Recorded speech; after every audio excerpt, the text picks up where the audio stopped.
Le colocó una medalla en el pecho, sonrió para las cámaras y dijo, mi hija es una heroína.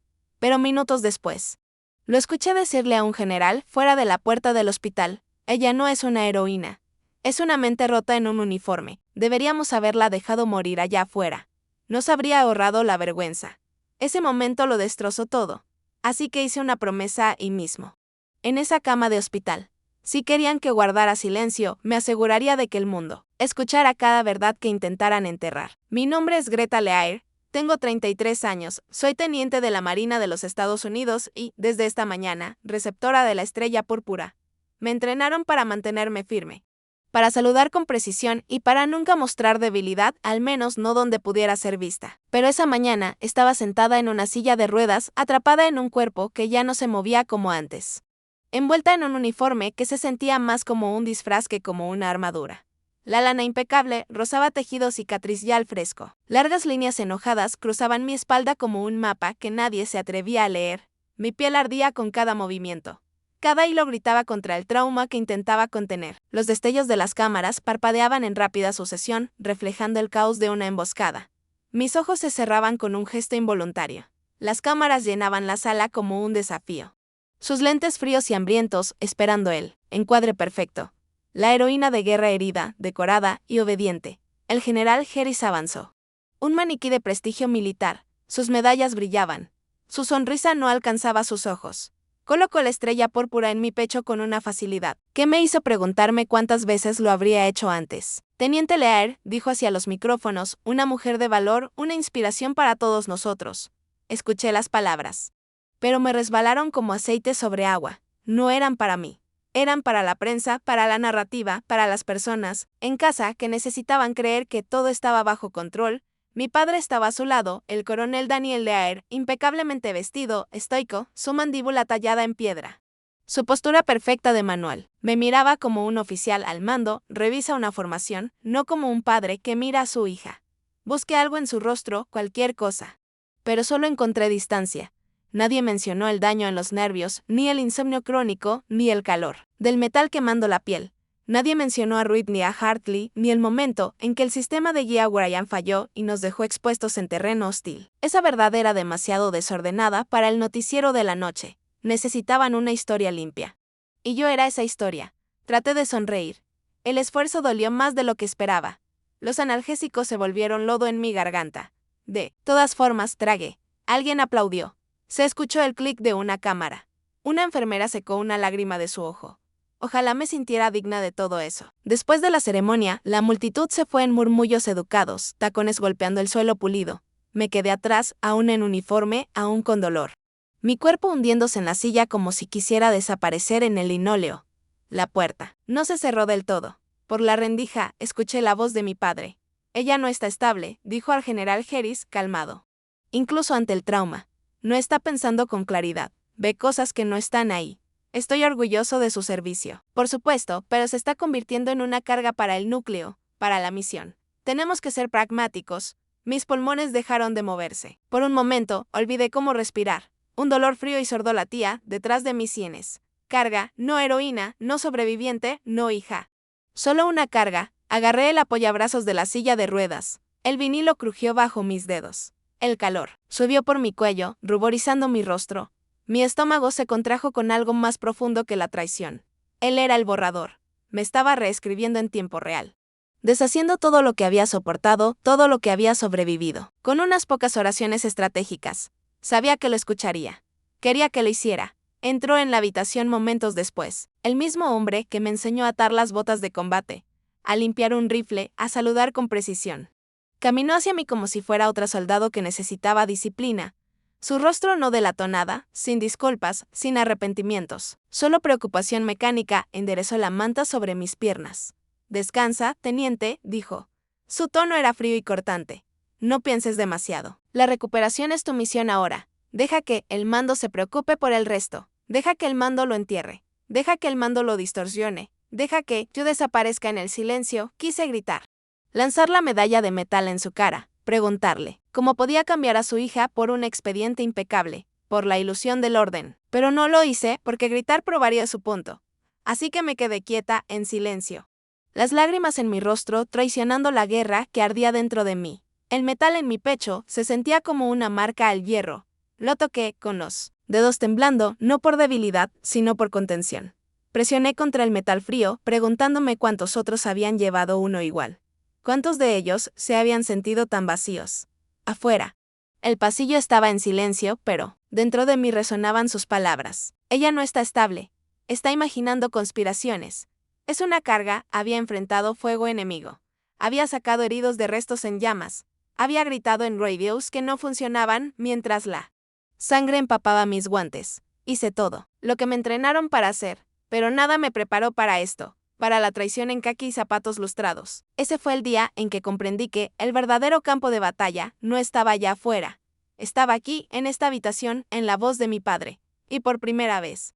No estaba segura de cuál guerra sería más difícil de sobrevivir.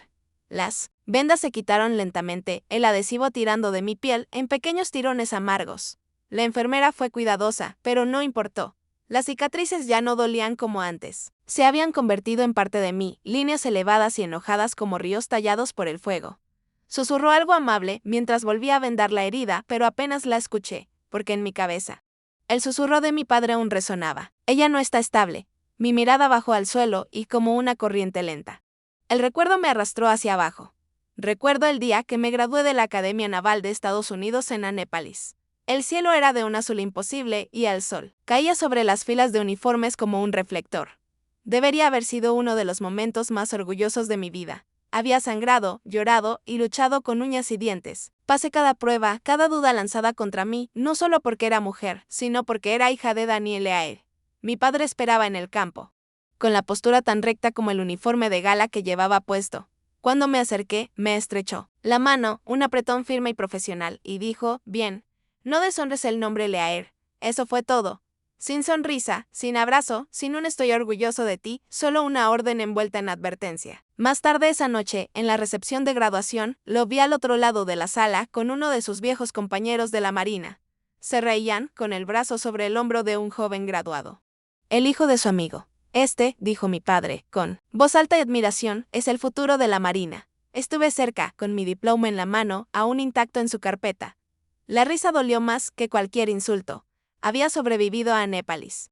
A 4 años de ser subestimada, de escuchar que las mujeres no tenían lugar en los barcos ni en las salas de estrategia. Había soportado todo, creyendo que tal vez, solo tal vez, la meta me ganaría su respeto. No fue así, pero no todos me veían a través de su lente. El profesor que la Gensi era mayor.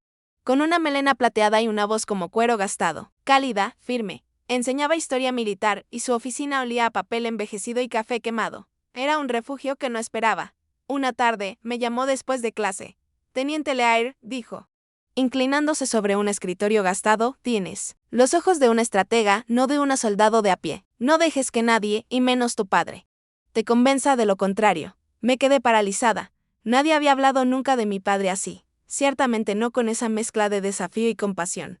Me entregó un libro, Enchanted Fra, sobre la reina Boudica, una guerrera que lideró una rebelión contra los romanos. El coraje toma muchas formas, dijo. A veces es lanzarse a la batalla. A veces es mantenerse firme en una sala llena de hombres que creen que vales menos. Sus palabras encendieron algo en mí. No fuego, más bien una aguja de brújula que se estabilizaba por primera vez. Esa noche, sentada en mi habitación del dormitorio, pasaba mis dedos por el lomo agrietado de cuero del libro. Por primera vez, sentí que alguien me veía.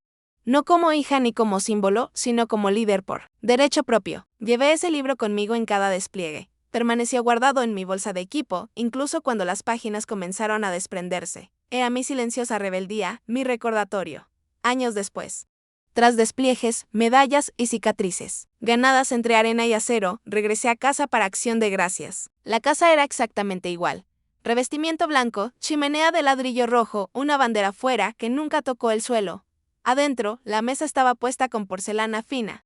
Y los olores familiares de pavo asado, puré de papas y salsa de arándanos llenaban el aire. Me senté junto a mi hermano mayor, Andrew, asesor de inversiones. Con cabello impecable y una risa arrogante. Dominaba la conversación con historias sobre la adquisición de un cliente y algo sobre optimización fiscal. Mi padre asentía en aprobación, los ojos brillando de orgullo. Cuando hubo un silencio, hablé. Acabamos de completar un ejercicio conjunto de entrenamiento en el Pacífico. Yo lideré la planificación logística, un movimiento teatral bastante complejo. Antes de que terminara, me interrumpió. Come, no hablamos de trabajo en la mesa. Sus palabras cayeron como un martillo. El silencio se extendió como una banda elástica en la habitación. Incluso Andrew se calló. Miré mi plato, el corazón latiendo fuerte. Un momento después, mi madre alcanzó y silenciosamente puso el mejor corte de pechuga de pavo en mi plato. No me miró, pero sus dedos se demoraron en el tenedor. Fue una disculpa suave y sin palabras, un pequeño acto de rebeldía. Masticaba despacio, con la garganta seca. Aquella noche, acostada despierta en mi habitación de infancia, comprendí. Algo frío y pesado. Podía planear estrategias para batallones enteros, anticipar movimientos enemigos, sobrevivir emboscadas y liderar hombres el doble de mi tamaño en zonas de fuego real. Pero nunca podría ganar en esa mesa. Ni con él, ni en esa casa. Esa noche, miré el ventilador girando sobre mí, escuchando su suave zumbido como si pudiera ahogar el silencio que presionaba mi pecho. Cada rincón de esa casa susurraba comparaciones, premios que no gané, estándares que no pude cumplir, silencios que debía aceptar. La sombra de mi padre no caía sobre mí. Me devoraba por completo. Entonces comprendí que nunca se trató de ser mejor o más fuerte. Se trató de nunca ser suficiente para el único hombre cuya aprobación había estado persiguiendo toda mi vida. Ese dolor, ese vacío moldeó cada decisión que tomé en uniforme. Y aún dolía más que cualquier cicatriz en mi cuerpo. La sala de fisioterapia en Walter Reed olía a antiséptico y sudor viejo, limpia pero nunca reconfortante. Barras de metal cubrían las paredes, también espejos. Cada vez que levantaba la mirada, veía a una mujer que apenas reconocía, delgada, pálida y con ojeras. Bajo un corte de cabello rapado que crecía de forma irregular. Yo agarré el andador con ambas manos y respiré profundamente. La enfermera, a mi lado, asintió con ánimo, pero sus ojos miraron el reloj como si tuviera otro lugar donde estar. El dolor apareció tan pronto como apoyé el peso en mi pierna izquierda. Una corriente blanca y ardiente, desde la parte baja de mi espalda hasta el muslo. Apreté la mandíbula y seguí avanzando. Un paso, dos, luego me desplomé de nuevo en la silla, con la respiración entrecortada.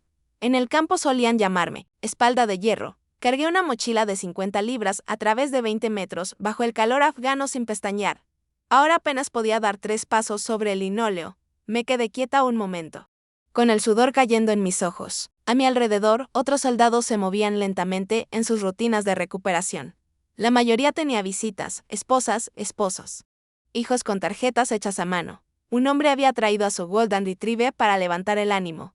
El perro lamía su muñón vendado y lo hacía reír. Mi rincón de la sala siempre estaba vacío. Mi padre nunca vino, ni una sola vez. Envió un ramo de claveles rojos, blancos y azules con una tarjeta militar de condolencia preimpresa. Gracias por tu servicio y sacrificio. Mantente fuerte. Ni siquiera estaba firmado. Esa noche, me quedé mirando el espejo en mi habitación del hospital. La persona que me devolvía la mirada tenía mis ojos, pero ya no parecían míos. El enemigo resultó. No estaba solo en el extranjero. Era mi propio cuerpo, mi propia familia, el sistema al que juré servir. Las noches eran las más duras, cuando los pasillos se quedaban en silencio y los medicamentos perdían efecto. Me sentaba en la cama con mi vieja laptop militar. Iniciaba sesión con credenciales seguras y escribía los códigos de los informes. Acceso denegado. Intenté de nuevo con variaciones. Acceso denegado. Mis manos temblaban. No por dolor esta vez, sino por furia. Yo estaba ahí. Yo comandaba ese equipo. Y ahora ni siquiera podía leer los informes. Cada intento chocaba con el mismo muro. Páginas negras. Informes redactados o bloqueo total. La misión había quedado enterrada en burocracia y clasificada como seguridad nacional. Así que hice lo que pude. Abrí un cuaderno nuevo, uno de esos baratos de espiral de la tienda de regalos del hospital. Página 1. Lo que recuerdo. Escribí todo. El terreno, la secuencia de movimientos, las últimas coordenadas conocidas, las comunicaciones rotas, la extraña falla de nuestro equipo antes de la emboscada. El olor a lona quemada y sangre. La última broma de Eru antes de que el cielo se volviera fuego. Mi letra temblaba, pero no paré. Ese cuaderno sería mi evidencia, mi memoria, mi arma, porque si iban a silenciarme, tendrían que borrar cada palabra a mano. Unos días después presenté una solicitud oficial para una audiencia. Fue entonces cuando enviaron a Hayes. El mayor Thomas Hayes había servido alguna vez bajo mi mando. Era más joven entonces. Inexperto, nervioso, siempre ansioso por impresionar. Ahora llevaba las barras de capitán y la fría eficiencia de alguien que asciende en la cadena. Entró con una carpeta manila de menos de 1/4 de pulgada de grosor y la dejó caer sobre mi mesa. Esta es la revisión final, dijo con voz plana. Fallo operativo, debido a un mal funcionamiento inesperado del equipo. Caso cerrado. No, levanté la vista de mi cuaderno. ¿Qué mal funcionamiento? Dudó. Error en el relevo de la guía. ¿Qué contratista? Sonrió con sorna. Eso es confidencial. Abrí el informe y pasé mis dedos sobre la tinta negra que cubría párrafos enteros. Esto es una broma, dije. No, teniente, respondió. Esto es protocolo. Finalmente miré sus ojos. No parpadeó. Pero tampoco parecía cómodo. Tu padre aprobó esto, añadió. Solo pude quedarme quieta. Hayes golpeó el expediente. Mi consejo. Acepta tu condecoración. Concéntrate en sanar. Déjalo ir, lo miré fijo. Sabes que no lo haré, dije. Él se encogió de hombros. Es tu decisión. Pero ya no te quedan movimientos, señorita. Salió de la habitación. Me quedé en silencio. Mi bolígrafo pausó sobre la página. Luego escribí, Hayes, primer muro. Vendrán más. Esa noche permanecí despierta, escuchando el leve pitido de las máquinas y el chirrido de las suelas de goma sobre el suelo de baldosas. El silencio entre ellos se sentía más pesado que cualquier campo de batalla en el que hubiera estado. Recordé a Ruiz otra vez. Él era el más ruidoso de nuestro equipo. El tipo que hacía juegos de palabras terribles en momentos de vida o muerte solo para romper la tensión. Confiaba en mí. Todos confiaban. Y los llevé a una trampa por un sistema defectuoso del que nadie quiere hablar. Porque alguien tomó una decisión, tal vez para ahorrar, tal vez para cumplir un plazo, y mi equipo pagó el precio, pero en lugar de respuestas. Recibía páginas en blanco y rostros de piedra. Abrí de nuevo el cuaderno y pasé a una página nueva. Lo que no nos dijeron, y seguía escribiendo. Escribí hasta que me entumecieron los dedos. Hasta que el dolor en mi espalda se intensificó. Hasta que la enfermera bajó las luces y me dijo que descansara. Pero no quería descanso. Quería la verdad. Y sabía en lo profundo que esa verdad estaba enterrada bajo capas de protocolo y cobardía. Capas construidas por personas como Hayes. Personas como el general Harris, personas como mi propio padre. La oración de la serenidad resonaba en mi cabeza, no de la iglesia, sino de una placa enmarcada que solía colgar en la cocina de mi madre. Dios, concédeme la serenidad para aceptar las cosas que no puedo cambiar. El valor para cambiar las que sí puedo. Y la sabiduría para reconocer la diferencia. No podía cambiar lo que pasó allá afuera, pero podía cambiar lo que pasó después, aunque tuviera que hacerlo sola. Todo comenzó con un zumbido, suave, apenas perceptible. Mi teléfono personal, guardado en lo profundo del cajón junto a mi cama. Se encendió por primera vez en semanas. Nadie tenía ese número. Nadie debía tenerlo. Lo saqué, esperando spam o quizá un número equivocado, pero el mensaje era escalofriantemente específico. 15 Bishop S. Garden. National Cathedral. Ven sola, no le digas a nadie. Mi corazón latía fuerte. Y miré la pantalla. Parecía sacado de una vieja novela de espionaje de la Guerra Fría. Podría ser una trampa. Una prueba o una ruptura en el estancamiento que me había encerrado como concreto. Le dije a la enfermera que necesitaba aire. Dudó. No tienes permiso para salir. No estoy pidiendo, dije. Afuera, hice una mueca ante el aire frío de la primavera mientras me impulsaba por la acera en la silla de ruedas. Cada bache en el pavimento sacudía mi columna. Pero seguí adelante, cada empujón susurrando, ya casi llegas. La Catedral Nacional se alzaba a lo lejos. Sus agujas perforando el cielo gris. Conocía bien el Bishop S. Garden, tranquilo, protegido, de la calle, entre muros de piedra y setos. Era el tipo de lugar al que la gente iba a llorar, a rezar o aparentemente a intercambiar secretos. Él ya estaba allí, un hombre mayor con ropa civil. Sentado en un banco de piedra cerca de los magnolios. Mandíbula cuadrada, postura firme a pesar de la edad. No levantó la vista de inmediato, pero lo reconocí. El almirante James Faste. Me congelé. Una leyenda decorada en 5 campañas. El tipo de hombre cuyo nombre se susurra en informes clasificados. Mi padre decía, cuando Faste entra en una habitación, los generales cierran la boca. Ahora estaba aquí, esperándome. Me acerqué en la silla, el corazón latiendo fuerte. Teniente Leaire, dijo sin voltear. Te tardaste, señor. Traté de mantener la voz firme. Finalmente me miró. Ojos azules y afilados, sin calidez. Solo acero. Estás cavando donde te dijeron que no lo hicieras. Eso requiere estupidez o convicción. No tengo el lujo de ninguno de los dos, dije. Solo memoria.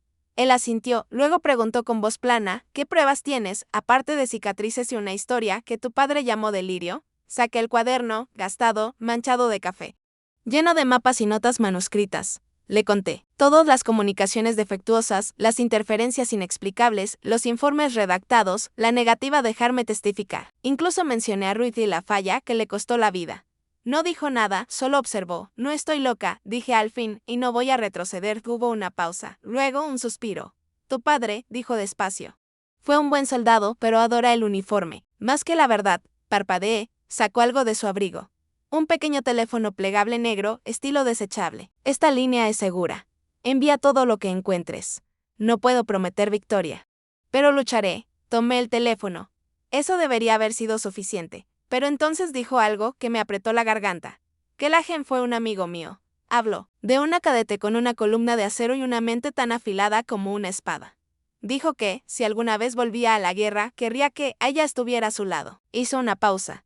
No se equivocaba. Esas palabras me dejaron sin aliento. Semanas de silencio. Semanas de manipulación, desestimación, marginación, incluso por parte de mi propia sangre.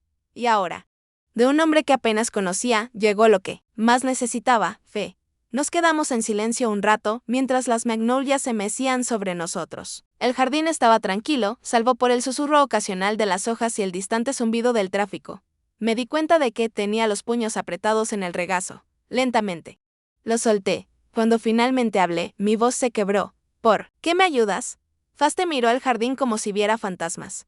Porque la verdad importa, y porque he visto lo que pasa cuando buenos soldados son descartados por conveniencia. Se levantó. Estaré en contacto. Y así se alejó, fundiéndose con los caminos de piedra como una sombra. No regresé directamente al hospital. En cambio, me llevé la silla por los terrenos de la catedral, dejando que la brisa fría me picara las mejillas. Por primera vez en semanas, el dolor se sentía como prueba de que aún estaba viva. Las últimas semanas me habían dejado exhausta, mente, cuerpo. Identidad, pero esto era una grieta en el muro. No lo suficientemente ancha para escapar, pero sí para dejar entrar la luz. Pensé en el libro de Kelagen, en la reina boudica, en la resistencia, que no nace de los números, sino de la pura negativa a desaparecer. Esa noche, de vuelta en mi habitación, abrí una nueva página en mi cuaderno, código nombre Faste. Registré cada palabra que dijo, sus ojos, su tono. La manera en que me puso a prueba antes de ofrecer una pizca de apoyo. No solo arriesgaba su reputación, ponía su cuello por una mujer marcada como carga por su propio mando. Eso significaba algo. Eso lo significaba todo. Miré por la ventana hacia el cielo nocturno. Era el mismo que había contemplado 1000 veces en despliegues, tratando de recordar quién era fuera del uniforme. Ahora, no estaba segura de quién era aún, pero sabía una cosa. Ya no estaba sola. Y eso lo cambió todo. La sala común olía a desinfectante y café quemado.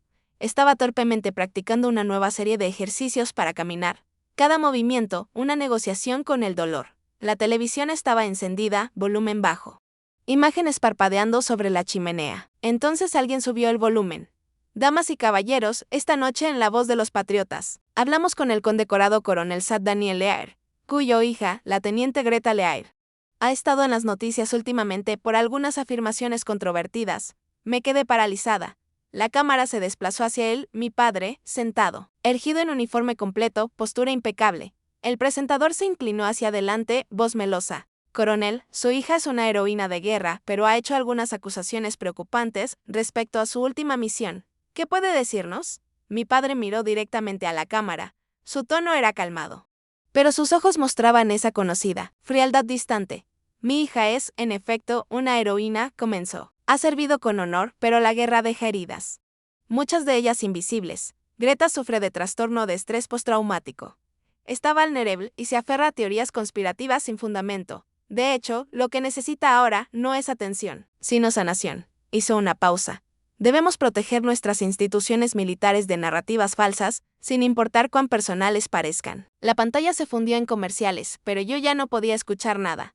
La sala a mi alrededor estaba en silencio. Todos los soldados, enfermeras, visitantes, me miraban, pero no con admiración, sino con lástima, con duda.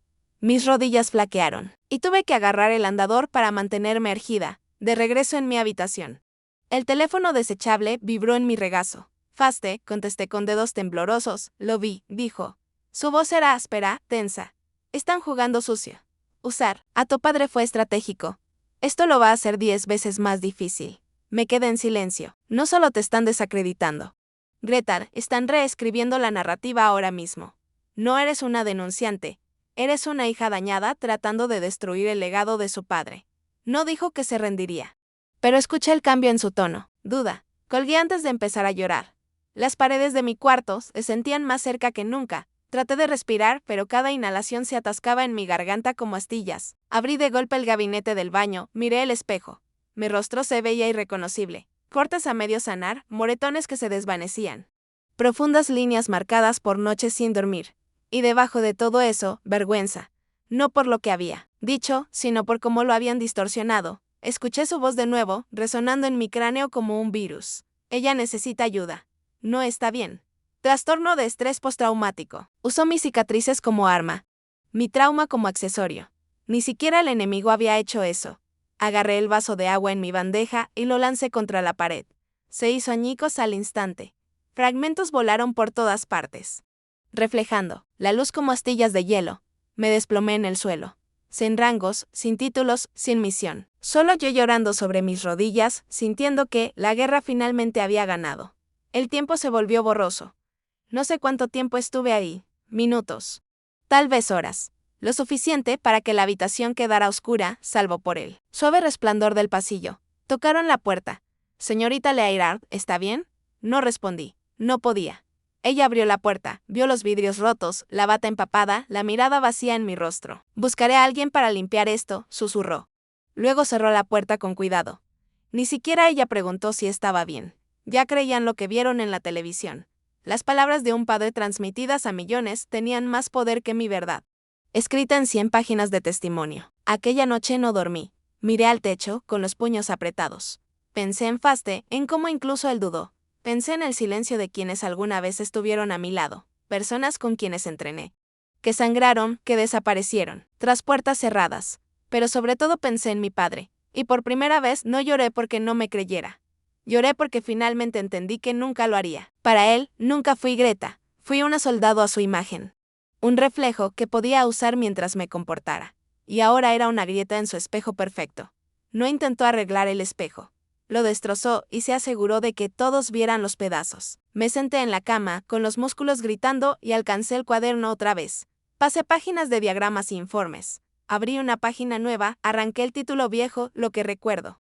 Y escribí lo que intentarán borrar, porque eso era ahora una guerra de la memoria, y yo había terminado de esconder la mía. Aunque tuviera que gritarla, desde los escombros donde me dejaron, aunque tuviera que sangrarla en cada página, pensaban que me habían roto. Estaban equivocados. Cerré el cuaderno y miré los vidrios rotos que todavía brillaban en el suelo. Mañana enviarían a alguien a barrerlos como si nada hubiera pasado. Pero yo recordaría el sonido al romperse, la forma en que el mundo se partió con él. Y cuando llegara el momento en que intentaran enterrar la verdad bajo metales y comunicados de prensa. Levantaría cada fragmento de ese vidrio y los obligaría a mirar lo que habían hecho. El silencio, después de que el vidrio se rompió, fue más profundo que cualquier cosa que hubiera escuchado. Me quedé ahí, encogida entre los fragmentos, sintiendo que algo dentro de mí se había abierto de par en par. No sonaron alarmas, no llegaron pisadas corriendo, solo yo, solo el eco de la traición, flotando en el aire rancio de aquella habitación de hospital. Y entonces, de la nada, un recuerdo rompió la niebla. Tenía 6 años, acurrucada abajo una colcha, con los pies fríos, rozando las piernas de mi abuela, mientras me leía de su vieja y gastada Biblia. Aunque camine por el valle de la sombra de la muerte, no temeré mal alguno, porque tú estás conmigo. Su voz era suave, firme, no teatral, simplemente constante. Como una mano sosteniendo la mía en la oscuridad. No había pensado en esa noche en décadas. Pero ahora las palabras resonaban dentro de mí como acero contra acero. No era religiosa. No en ningún sentido real, pero esas palabras no parecían escrituras. Parecían un desafío. Camina a través de ello. No lo temas. Respiré hondo. El aire dolió al entrar, como si hubiera estado bajo el agua demasiado tiempo. Fue entonces cuando sonó el teléfono, el fijo junto a mi cama. Contesté con un movimiento mecánico. Ya sabía quién era. Teniente Leair, la voz de Hayes goteaba por la línea, pulida y engreída, por órdenes del general Heresy con el apoyo de tu padre. Serás trasladada a la ala psicológica segura para tratamiento adicional. Con efecto inmediato. Mis dedos se apretaron. Deberás entregar todos tus dispositivos personales de comunicación en la puerta, añadió. Creemos que es por tu propio bienestar. No solo intentaban silenciarme, querían borrarme. Hayes siguió hablando algo sobre política y protocolo. No lo escuché. La línea en mi mente ya estaba trazada. No me pondrían en una habitación acolchada y llamarían eso compasión. No me medicarían hasta el olvido. No torcerían mi dolor en un diagnóstico. Colgué sin responder. Luego me levanté lenta, insegura, apoyándome en la pared y en cada onza de voluntad que me quedaba. Mi cuerpo gritaba en protesta, pero mi mente era más fuerte.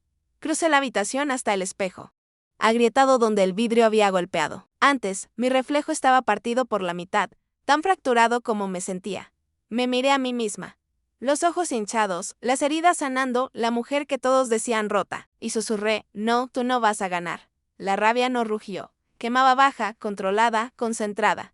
Me giré, levantando la parte trasera de mi bata de hospital lo suficiente para ver el débil mapa de cicatrices en mi espalda en el reflejo fracturado. No parpadeé. Ya no eran vergonzosas. Eran marcas de supervivencia. Las miré y hablé, no a nadie presente, sino al hombre que me había creado. Papá, dije en voz baja, tú escogiste tu bando. Mi mano cerró el puño alrededor de uno de los fragmentos más grandes de vidrio en el suelo. Lo presioné contra mi palma. No lo suficiente para causar un daño real. Solo lo suficiente para sentir dolor, para sentir algo cortante, algo vivo. Tú elegiste el uniforme sobre la verdad, y yo elijo la verdad sobre la sangre, sobre el silencio, sobre la comodidad de dejarlo ir. El escozor me ancló, despejó mi mente. Esto ya no se trataba de venganza. Se trataba de recordar, de no permitir que reescribieran la historia que viví solo porque les incomodaba.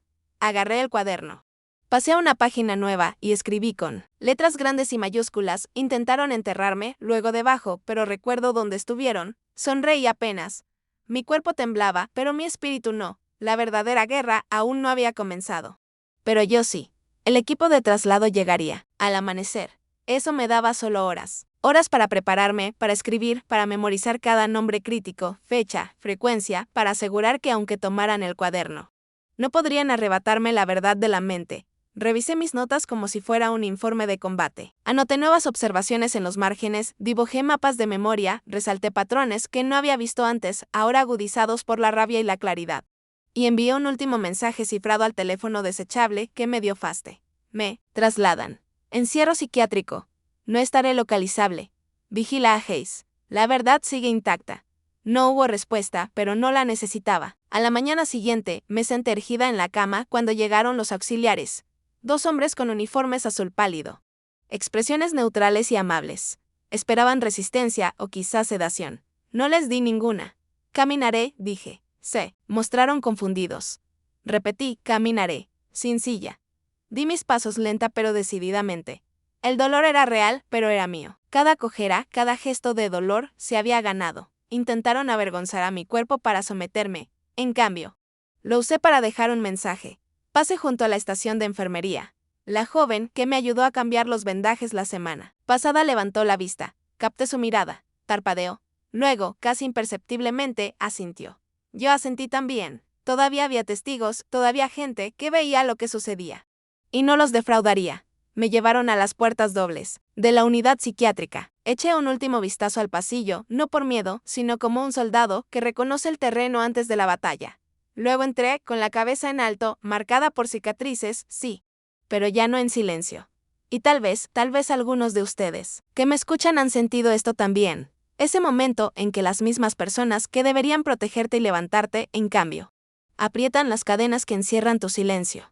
Si alguna vez te has sentado en esa oscuridad, susurrándote a ti mismo, esta no es la manera en que termina mi historia, entonces ya entiendes por qué me levanté de nuevo. En el momento en que Hayes colgó, supe que el reloj había comenzado a contar. Vendrían por mí pronto, probablemente con voces suaves y portapapeles. Quizá incluso con restricciones escondidas bajo sábanas dobladas. Pero no esperé. Alcé la mano por el teléfono desechable que Faste me dio. Mis dedos se movieron más rápido que mis pensamientos. Escribí solo 2 palabras, plan B, luego presioné enviar. El mensaje desapareció. Encriptado. No había vuelta atrás. Toqué el timbre para llamar a la enfermera, Karen. Ella había sido amable una vez, pasándome una manta extra, ofreciendo silencio cuando otros indagaban demasiado. Aposté a que esa humanidad aún estaba ahí. Cuando entró, no hablé de inmediato. Dejé que viera el rojo en mis ojos, la tensión en mis hombros, el labio tembloroso que no necesitaba fingir. Me trasladan, dije, con la voz quebrada. Creen que no estoy estable porque reaccioné cuando mi padre salió en televisión y me entregó a los lobos. Karen dudó. Sus ojos miraron el pasillo. Luego regresaron a mí. No estoy pidiendo un pase, susurré. Estoy pidiendo una llamada. A un abogado JAG. Es mi derecho legal antes de cualquier traslado psiquiátrico. Por favor. Su mordió el labio. Pasaron 5 segundos, luego 10. Finalmente. Asintió, te conseguiré 15 minutos. Así, tuve mi primera victoria. 15 minutos fueron suficientes para que Faste hiciera lo que mejor sabe hacer. Aprovecha el poder con discreción y precisión. A la mañana siguiente. La transferencia fue cancelada. No me dijeron por qué, pero yo lo sabía. En cambio, deslizaron un sobre Manila bajo mi puerta sin marcas, excepto una sola letra F escrita a lápiz. Dentro, un USB y una hoja impresa. David Chen, ex ingeniero jefe de sistemas, recientemente despedido de Orion Systems. Debajo, una nota garabateada, le gusta el café negro, la rutina diaria. Las 8:30 am, eso fue todo. No más explicaciones. No, más redes de seguridad. Doble la hoja y la guardé dentro del yeso. El USB fue cosido al forro de mi chaqueta, con manos temblorosas y un imperdible. Esa noche, pedí autorización para terapia física. Mis signos vitales eran fuertes. Mi movilidad mejoraba. Karen aprobó una salida supervisada. Pero al llegar a la zona de carga, retrocedí, dejé que las puertas del ascensor se cerraran y desaparecí por la escalera. La libertad nunca había olido a diésel y concreto frío antes. El metro me llevó a Georgetown. La cafetería estaba entre una librería y una tintorería, con paredes de ladrillo y apariencia común, un lugar donde nadie levantaba la vista de sus laptops. Justo como lo necesitaba. A las 8:35 entró él. Lo reconocí de inmediato. La foto era granulada. Pero la postura encorvada y los ojos cansados eran inconfundibles. Pidió y se sentó solo junto a la ventana. Me acerqué lentamente y deslicé el USB sobre su mesa. Mintieron, dije en voz baja. Mataron a mi equipo y mintieron. Sobre tu sistema. David Chen me miró. Su rostro palideció. Por un momento pareció que iba a gritar. En cambio, se levantó, agarró su taza y se fue, ni una palabra. Me quedé ahí 10 minutos más, respiración superficial, corazón como una batería en el pecho. Luego me fui, de regreso en el hospital. No sabía si había fracasado o simplemente jugado una mano perdida. Pero esa noche, el teléfono desechable vibró una vez, un pin cifrado de Faste. No era un mensaje, era un archivo de audio. Lo escuché con audífonos, bajo las cobijas, como una niña que esconde una linterna. Al principio, estática, luego una voz que conocía demasiado bien. General Harris, sí. Hay riesgos en la interfaz de guía, pero este contrato es demasiado importante para retrasarlo. Si algo sale mal, se etiquetará como una pérdida aceptable en combate. Es el costo del progreso. Me congelé. Lo había dicho en voz alta en una sala llena de ejecutivos. Y ahora tenía la grabación. Chen la había enviado. Su silencio no era cobardía, era cálculo. Había esperado hasta poder actuar con seguridad y de forma anónima. Apreté el teléfono contra mi pecho. Con la respiración tomada por una ola, de algo que no sentía en semanas. Alivio. Ya no era solo mi palabra contra la de ellos. Ahora había pruebas. Transferí el archivo 2 veces, guardé copias de seguridad. Lo encripté por triplicado. El ejército me había enseñado la paranoia, y esa noche la abracé. Mis lágrimas llegaron lentamente, no pesadas ni dramáticas, solo del tipo lento y constante que quema sin sollozar. No estaba sola en esto. Alguien me había creído lo suficiente para actuar. A la mañana siguiente, llegó el mensaje de Faste, atacamos pronto. Descansa mientras puedas. Y por primera vez en semanas, dormí sin ver la explosión, sin escuchar el grito de Ruid. Cejía rota, pero ahora tenía algo más fuerte que la rabia. Tenía impulso. Me desperté justo después del amanecer, me senté erguida en la cama y comencé a prepararme. La siguiente fase no era solo venganza. Era verdad. Justicia y recuperar lo que le habían robado a mi equipo. Esbocé cronogramas. Enlisté nombres, tracé conexiones. La carpeta Manila estaba ahora desgastada por el uso. Pero se había convertido en mi carpeta de informe táctico. Ya no actuaba por impulso. Estaba planeando una misión. Querían etiquetarme, enterrarme, silenciarme. Pero gracias a David Chen y a Faste, ahora tenía una llave, una grieta en la fortaleza. Y estaba decidida a abrirla de par en par. Entré en la sala de audiencias del Comité de Servicios Armados del Senado como si pisara un campo de batalla. La cámara olía a madera vieja y acero pulido. Cámaras cubrían las paredes. Cada asiento estaba ocupado, asistentes, reporteros, oficiales en uniforme y civiles con trajes. Frente a mí estaban el general Harris, los ejecutivos de Orion Systems y mi padre, el coronel Leaire. Todos parecían indiferentes.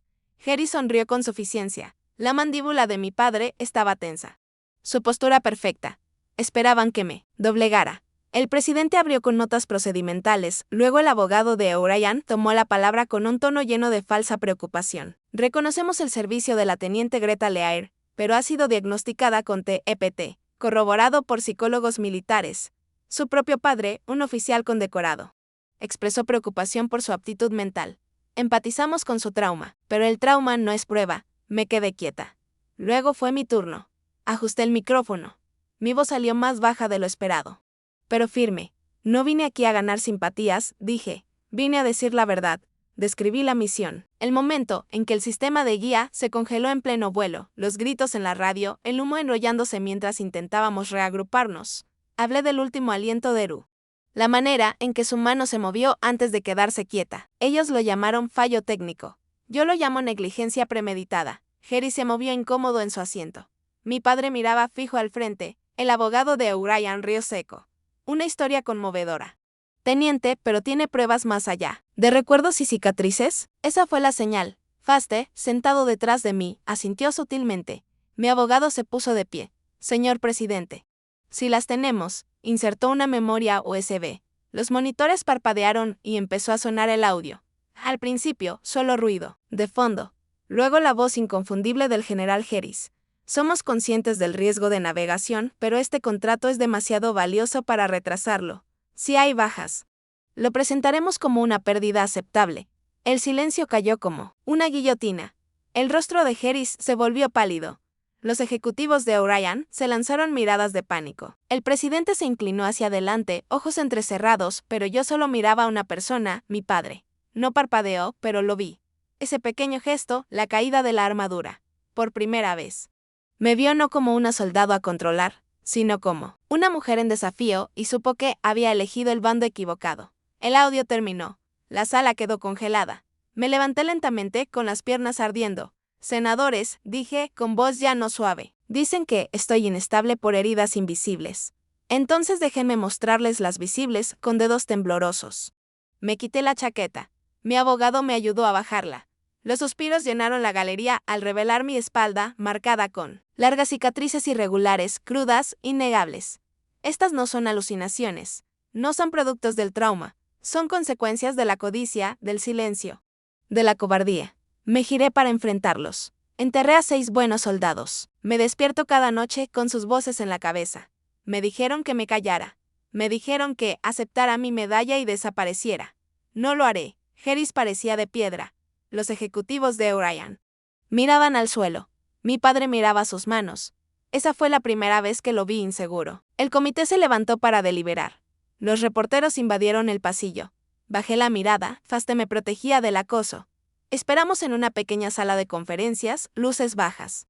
Paredes demasiado delgadas para contener el ruido. Faste no dijo mucho. Solo se quedó parado junto a la ventana, manos entrelazadas detrás de la espalda. Finalmente, la puerta se abrió. Entró un asistente, con expresión inexpresiva. Reanudaron la sesión. Entré de nuevo bajo el peso de 1000 miradas. El presidente carraspeó. Teniente Leaire. Este comité le agradece su sinceridad. Hemos decidido abrir una investigación formal sobre la conducta de Orion Systems. Además, el general Harris ha sido sometido a una revisión inmediata por parte del Departamento de Defensa. Pasó un momento, luego aplausos, primero tímidos, luego más fuertes. No de todos, pero sí suficientes. No lloré, no sonreí, solo respiré. Había terminado. No, apenas comenzaba. Después de la audiencia, me senté sola en un banco frente al Capitolio. Los escalones de mármol brillaban bajo el sol de la tarde. Los turistas pasaban sin saber que la historia acababa de abrirse paso ahí dentro. Me abroché más el abrigo, sentí el escozor de las cicatrices bajo el algodón. Pensé en Reed, en Simmons. En cada soldado que confió en el sistema que los traicionó. Hoy no había hablado solo por mí, había hablado por todos nosotros. Mi teléfono vibró. Un mensaje de un número desconocido. No te equivocaste. Gracias. Sin nombre. Pero lo supe. La verdad tiene forma de resonar, de encontrar rincones que nunca imaginamos. No era una heroína, no era una víctima. Era una soldado que dijo la verdad, y por primera vez en mucho tiempo, eso fue suficiente. Al levantarme del banco frente al Capitolio, una ráfaga de viento levantó el cuello de mi abrigo.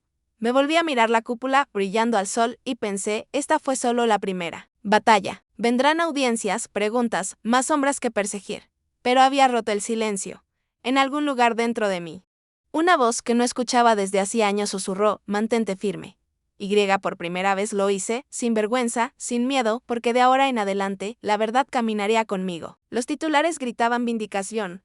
La heroína denunciante cambia el rumbo contra gigante de defensa. O'Brien investigada por negligencia criminal. General Jerez bajo revisión del DOD. Pero en mi apartamento temporal cerca de Dupont Secal, rodeada de muebles insípidos y el aroma estéril de una alfombra nueva. Solo sentía silencio. No paz, solo un vacío resonante, ese tipo que sigue a una larga y ensordecedora batalla. Mi teléfono no paraba de vibrar. Mensaje tras mensaje. Colegas, reporteros.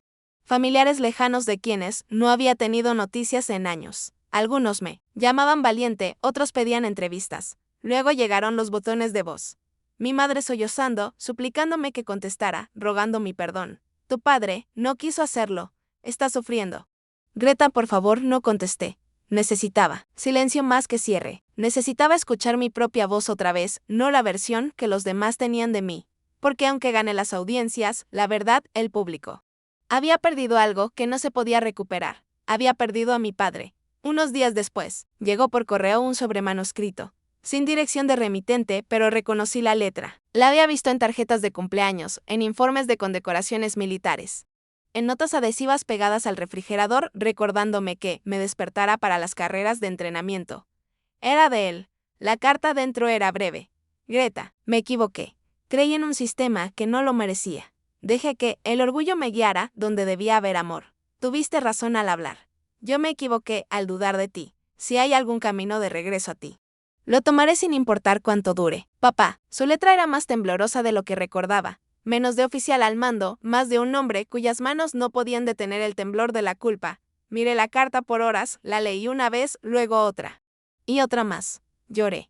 No lágrimas de ira o alivio, sino de duelo. Un luto por lo que debería haber sido, por el padre que necesité hace años, por un hogar que nunca fue realmente. Una parte de mí quiso levantar el teléfono, llamarlo, correr hacia él, pero el hogar siempre había sido condicional. Su aprobación siempre había venido acompañada de silencio, de sumisión, de borrar quién era realmente. ¿Podía perdonarlo? Sí, eventualmente. ¿Podía confiar en él de nuevo? No, ese puente se había quemado demasiado fuerte, demasiado. Completamente, la carta volvió a su sobre, guardada en un cajón que rara vez abría. Una semana después, accedí a verlo. Terreno neutral, un parque público en el PTOAC. Justo después del Kennedy Center, donde la ciudad da paso a árboles y riberas. Era temprano en la tarde. El cielo naranja pálido. El aire tenía esa frescura aguda de la primavera, convirtiéndose en verano. Él estaba solo en un banco. Casi no lo reconocí. El hombre que una vez parecía demasiado grande para su propia sombra ahora estaba encorvado, con un cuerpo más pequeño, más frágil. La nitidez de su uniforme había desaparecido. La chaqueta civil gris se extendía rápido en sus sienes. Greta, dijo levantándose lentamente. No lo dejé continuar. Leí tu carta, dije, manteniendo la voz firme. Te perdono. Sus ojos se humedecieron, pero no interrumpió. Te perdono no porque lo que hiciste esté bien, sino porque ya no quiero cargar con esto. Necesito paz. Pero debes entender que las cosas no volverán a ser como antes. Asintió, levemente, con los labios apretados. No puedo dejar que regreses a mi vida ahora, continué. Quizá nunca. No porque no te ame, sino porque sí. Y el amor verdadero, tiene límites. Los míos fueron cruzados repetidamente. Una brisa movió las hojas a nuestro alrededor. Él bajó la vista hacia sus zapatos. Respiré despacio y miré hacia el río. Fuiste mi héroe, dije. Toda mi vida quise ser vista por ti. Y ahora que finalmente lo soy, ya es demasiado tarde. Eso duele. Pero viviré con ello. Abrió la boca. Tal vez para disculparse, tal vez para suplicar. Me di la vuelta y me alejé. Y por primera vez, no miré atrás. Ese camino del banco del parque a la calle fue corto. Pero se sintió como cruzar un continente. Había marchado con peso en los hombros antes, mochilas más pesadas que mi cuerpo, armas colgadas a mi lado, pero nada pesó más que esa despedida. De vuelta en mi apartamento, me senté sola. Sin reporteros, sin focos, sin senadores, solo yo y el zumbido del refrigerador. Abrí mi diario y empecé a escribir. No para el comité, no para Faste. Para mí. Escribí sobre lo que significa hablar, lo que cuesta decir la verdad cuando nadie quiere oírla, lo que significa finalmente elegirte a ti misma, aunque eso implique alejarse de quienes te dieron la vida. Esa noche, dormí sin pesadillas. Por primera vez en meses, dormí como una soldado que finalmente dejó su arma, no en derrota, sino en decisión. La guerra por mi verdad había terminado. Y yo había sobrevivido. A la mañana siguiente, me paré junto a la ventana, café en mano, observando cómo la luz del sol se derramaba sobre el borde de la ciudad. Washington vibraba abajo, bocinas, autobuses. Vidas apresurándose hacia lo que fuera lo siguiente. Y sin embargo, permanecí quieta, no porque no supiera a dónde ir, sino porque finalmente tenía derecho a elegir. Por tanto tiempo, me empujaron el deber, me jaló la expectativa, me moldeó el silencio de un padre y la negación de un sistema. Ahora solo quedaba yo. Greta Leirard, veterana, sobreviviente. Portadora de la verdad.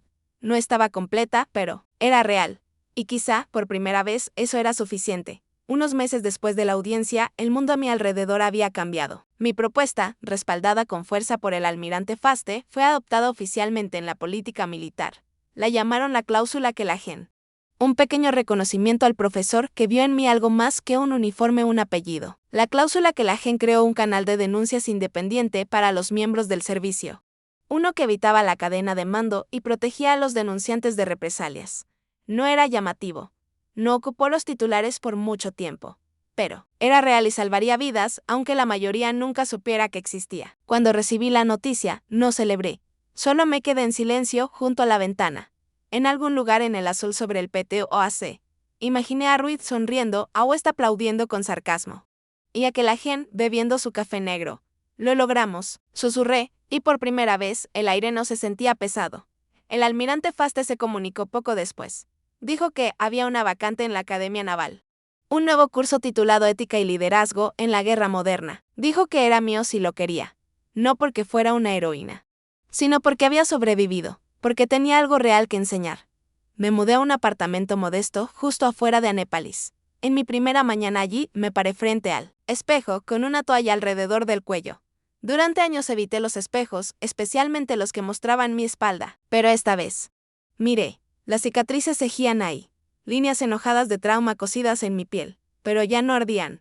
No susurraban vergüenza ni debilidad. Decían la verdad. Decían, he soportado, he luchado y he vivido. Toqué una suavemente, con mis dedos. Por primera vez, no miré hacia otro lado. Simplemente respiré. Eso fue suficiente. En mi primer día como profesora, entré al aula vestida con una blusa negra y pantalones. Sin uniforme, los rostros que me miraban eran jóvenes, entusiastas. Intactos. Tenían la misma edad que yo cuando pensaba que el coraje venía de medallas y órdenes. Buenos días, comencé. Mi voz no tembló. Hoy no hablaremos de tácticas, ni de historia. Hablaremos de coraje, el tipo que aparece cuando nadie está mirando, el que dice la verdad aunque te cueste todo. A mitad de la clase, noté a alguien parado cerca del fondo. Un hombre mayor con ropa civil, cabello plateado. Postura rígida. Conocía esa silueta de memoria. Mi padre. No intentó hablar. Solo se quedó allí observando. Su rostro mostraba una mezcla tranquila de tristeza y orgullo. Por un momento, nuestras miradas se cruzaron. Y en ese vistazo, le di todo lo que me quedaba por dar. Un pequeño sentimiento. Sin palabras, sin promesas, solo el reconocimiento de que estaba intentando. Eso fue todo lo que pude ofrecer. Me volví hacia la clase. Continué la lección, no porque intentara probar algo, sino porque creía en ella, porque necesitaban escucharla, porque importaba. Esa noche me senté sola en los escalones del edificio académico, observando cómo la última luz se desvanecía detrás de las agujas de Annapolis. Había atravesado el infierno, había perdido a personas que amaba, había luchado contra gigantes, pero aún estaba aquí, no porque fuera la más fuerte, sino porque decidí no quedarme en silencio. Y ahora finalmente podía descansar, porque había encontrado mi propósito, no en la batalla, no en la venganza, sino en guiar a otros a hacer lo correcto, sin importar el costo. Más tarde esa semana, recorrí sola los terrenos de la Academia Naval, justo como años atrás. Cuando era cadete, con las botas golpeando, el empedrado, la brisa de Chesapeake todavía olía a sal y promesas. Pero esta vez no buscaba la aprobación de nadie. Caminaba junto a fantasmas que ya me habían aceptado. Dentro de la capilla. Encendí una vela, no por religión, sino por recuerdo. Me senté en el último banco y cerré los ojos. Por Ruid. Por aquellos cuyos nombres nunca llegaron a ningún informe. Por la versión más joven de mí que pensaba que sobrevivir significaba quedarse callada, una voz rompió el silencio. Señora, abrí los ojos. Cerca estaba una cadete, alta, pecosa, nerviosa, moviéndose inquieta. Su clase, dijo. Me hizo pensar, mi hermano está en la infantería. Si alguna vez pasa algo, quiero ser lo suficientemente valiente para hablar. Sonreí. Entonces, ya lo eres. Mientras se alejaba, sentí que algo dentro de mí se calmaba. Esto no era solo enseñar. Era sanar. Antes de irme a casa esa noche, pasé junto a un pequeño muro memorial en el campus con nombres grabados y flores de piedra. Esta vez no aparté la mirada.